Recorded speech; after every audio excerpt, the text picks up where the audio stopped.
Hola a todos, bienvenidos a mi canal de biología. Soy Francisco Bueno y este es el primer vídeo que vamos a dedicar a las actividades de mitosis y meiosis que se realizan en segundo de bachillerato y en las pruebas de acceso a la universidad. En este primer ejercicio os piden que realicéis una definición del ciclo celular, que realicéis un dibujo ilustrativo y que indiquéis en qué fase se realizan procesos esenciales en el funcionamiento de la célula, concretamente la replicación, la transcripción, la traducción y el reparto de material hereditario.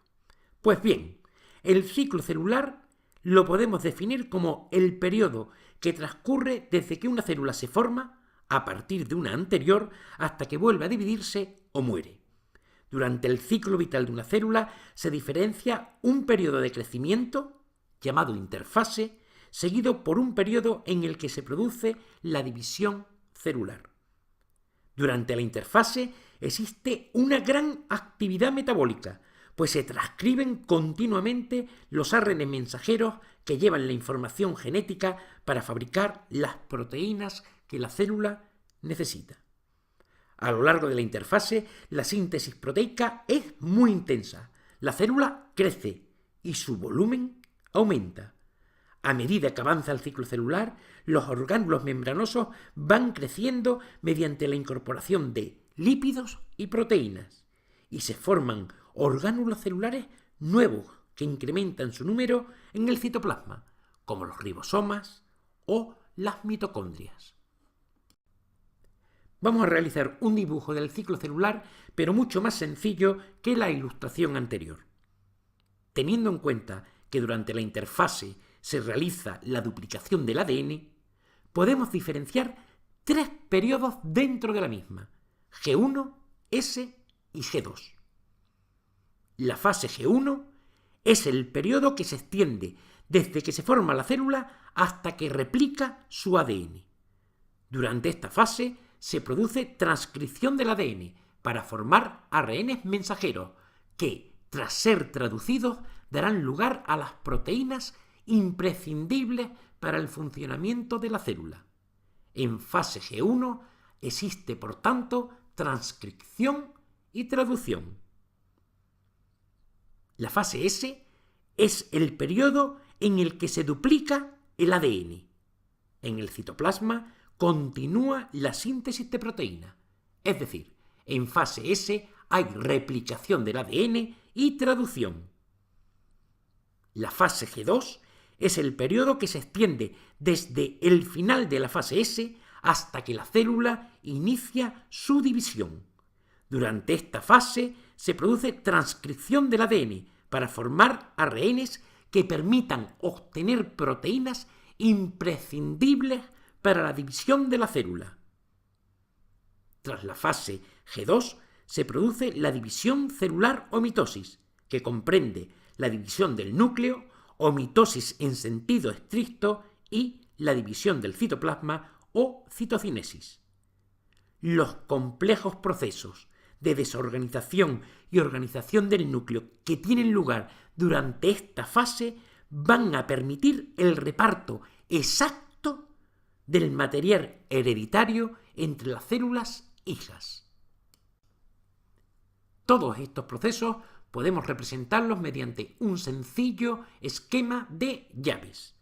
Además, hemos de tener en cuenta que algunas células especializadas en los organismos pluricelulares, como la mayor parte de las células musculares estriadas o la mayor parte de las neuronas, se especializan tanto que a lo largo de su periodo de crecimiento pierden su capacidad mitótica. Estas células que nunca entran en mitosis decimos que se encuentran en fase G0 o estado de reposo. Por otra parte, dado que las células eucariotas se pueden dividir de dos formas distintas y solamente dos, es decir, mediante mitosis o mediante meiosis, podemos definir el ciclo celular de una célula reproductora como el periodo que transcurre desde que dicha célula se forma hasta que origina gametos masculinos o femeninos. De esta forma, habríamos contestado a la primera actividad que nos plantean. Vamos a pasar a la segunda. En el segundo ejercicio os piden que realicéis una representación gráfica de cómo cambia el contenido de ADN de una célula diploide a lo largo de su ciclo celular. Así pues, vamos a representar el contenido de ADN de esta célula a medida que la célula experimenta cambios a lo largo del tiempo.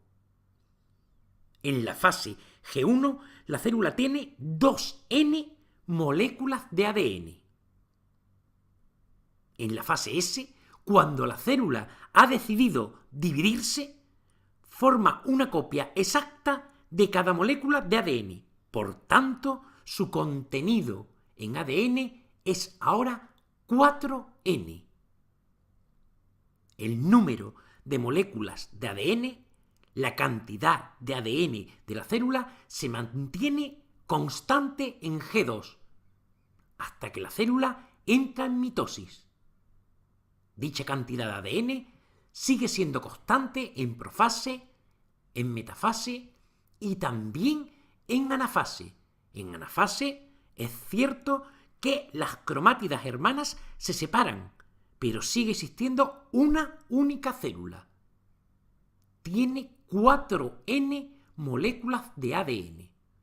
Cuando empiece la telofase, también se producirá la citocinesis.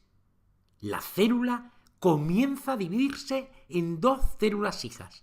Cada una recibirá la mitad de cromosomas que la célula madre. Por tanto, las 2 nuevas células hijas tendrán una cantidad de ADN correspondiente a 2N e iniciarán su propio ciclo vital. En los próximos tutoriales seguiremos haciendo actividades sobre mitosis y sobre meiosis.